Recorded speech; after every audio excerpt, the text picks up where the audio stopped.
महिलाओं की इतना बड़ा प्रश्न चिन्ह उठ रहा है, वो मौन है।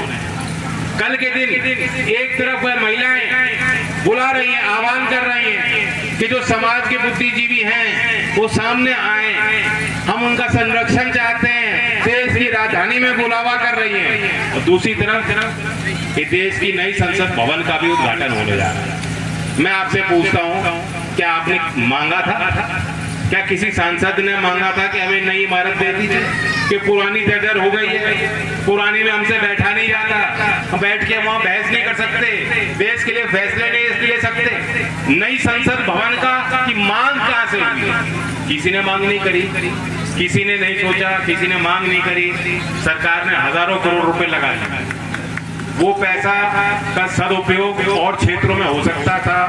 गांव में बुनियादी चिकित्सा की व्यवस्थाएं दी जा सकती थी। गांव से गांव को जोड़ने वाले रास्ते जो जर्जर हैं उनको सुधारा जा सकता था। गांव में जो मूलभूत सुविधाएं नहीं मिल रही उसके लिए सरकार निवेश कर सकती थी। बहुत कुछ अगर सरकार करना चाहती, सरकार की प्राथमिकताओं में होता तो बहुत कुछ अच्छे और व्यवहारिक फैसले जिनका लाभ आपको मिलता सरकार ले सकती। लेकिन बहुमत की सरकार है, शहंशाह को रात में ख्याल आता है, सुबह पूरी सरकार झुक जाती है। ऐसे ही काम सरकार में हो रहे हैं। पहले उन्होंने कहा सारे पैसे वापस दो, पूंजी सारी काली है, जमा करो, जमा कर दिया।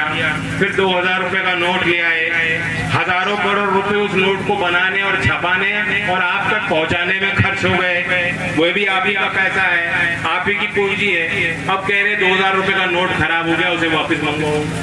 तो ये फैसले कौन ले रहा है आखिरकार? ऐसा लगता है आपको कि सोच समझ के फैसले लिए जा रहे हैं।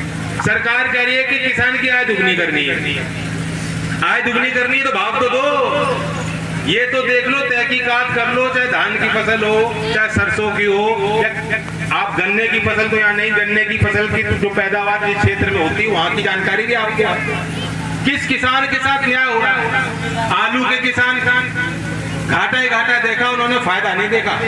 जब से बीजेपी सत्ता में आई फायदा नहीं देखा उन्होंने, लोग बर्बाद हो गए।